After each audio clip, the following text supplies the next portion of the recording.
Bonjour les amis, dans cette vidéo je vais vous exposer 3 formes de manipulation émotionnelle dont vous êtes très souvent victime si vous êtes hypersensible ou si vous êtes une personne très empathique. Je vais vous expliquer comment reconnaître ces genres de manipulation pour ne plus vous laisser avoir. C'est parti les amis, on y va. Alors je me nomme Stan Carré, j'exerce en tant que sophrologue et coach en développement personnel depuis 2015 et la manipulation émotionnelle c'est un sujet que j'ai énormément étudié. La manipulation émotionnelle, ça consiste pour une personne à adopter un comportement qui déclenchera chez vous une émotion. Cette émotion, ça peut être de la peur, de la culpabilité, de la compassion ou le sentiment d'être séduit, par exemple.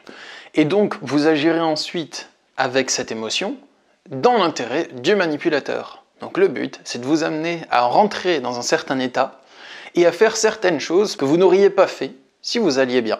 Contrairement à la manipulation mentale, qui consiste à jouer sur la création de nouvelles croyances, de reprogrammer votre subconscient, la manipulation émotionnelle, elle, ne fait pas trop de travail en amont, du moins pas forcément. Le but de la manipulation émotionnelle, c'est d'agir dans l'instant, d'exploiter vos failles et vos conditionnements qui sont déjà présents pour vous manipuler. Donc c'est parti pour les 3 formes que je souhaite vous présenter.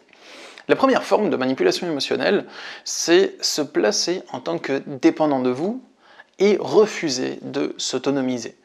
Pour vous donner une métaphore, c'est typiquement la personne qui va rôder autour de vous à chaque fois que vous allez pêcher du poisson.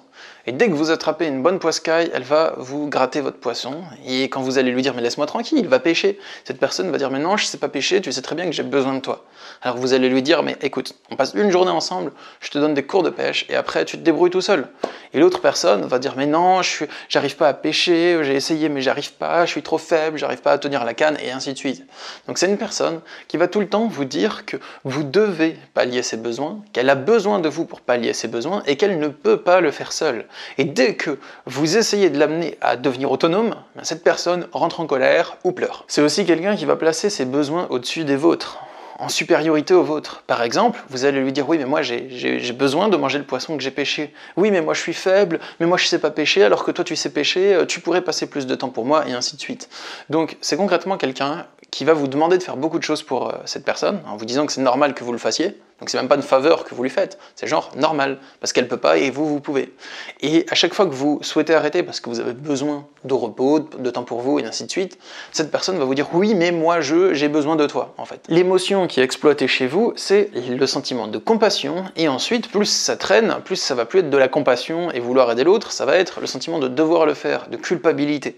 Et cette personne, les personnes qui agissent ainsi, joue sur votre culpabilité pour vous manipuler. La deuxième forme de manipulation émotionnelle que je souhaite vous présenter aujourd'hui, c'est jouer sur la redevabilité, sur le sentiment d'être redevable. C'est typiquement quelqu'un qui va faire exprès de vous donner beaucoup de choses en sous-entendant par son attitude, mais pas le dire explicitement, que vous lui devez quelque chose, que vous lui êtes redevable maintenant qu'il vous a offert tel ou tel cadeau. Et ça, c'est utilisé par plusieurs types de personnes. C'est utilisé par des parents qui ont un comportement toxique, avec des sous-entendus que je t'ai élevé, donc maintenant tu dois faire tout ce que je veux que tu fasses, tu dois prendre la carrière que j'ai envie parce que c'est moi qui ai payé tes études, tu dois reprendre... je sais pas moi, le magasin familial, parce que c'est nous qui t'avons élevé, donc tu nous dois bien ça, et ainsi de suite. Ça marche seulement si vous avez un sens du devoir et de la justice et de la redevabilité qui est très développé. Donc ça marche particulièrement sur les personnes hypersensibles, qui ont justement ce sens de la justice très développé. Le but, c'est vraiment de jouer sur votre sentiment de dette, et de donner exprès plus que ce que vous ne pouvez rendre, comme ça vous avez l'impression d'être tout le temps en déficit et de devoir tout le temps combler les attentes de l'autre parce que vous lui devez bien ça.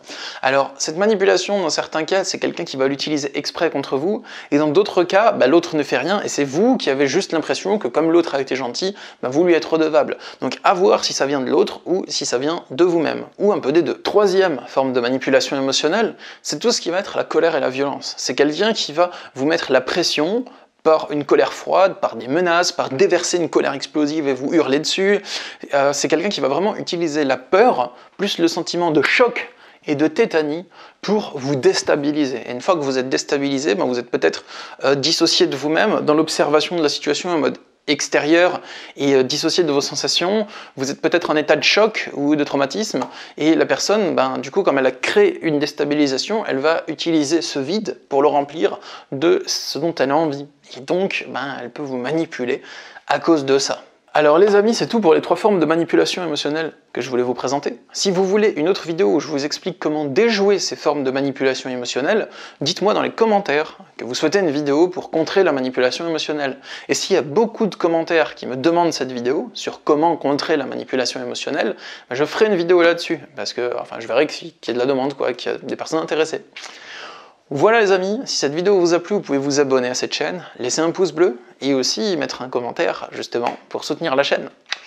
Et sachez que je suis disponible en consultation de coaching en développement personnel, je consulte par Skype, téléphone ou Messenger, et mon but c'est de vous aider justement à sortir de relations toxiques, à y voir plus clair sur votre situation et à agir, à dépasser vos souffrances intérieures.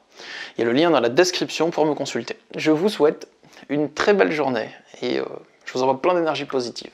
À bientôt, au revoir.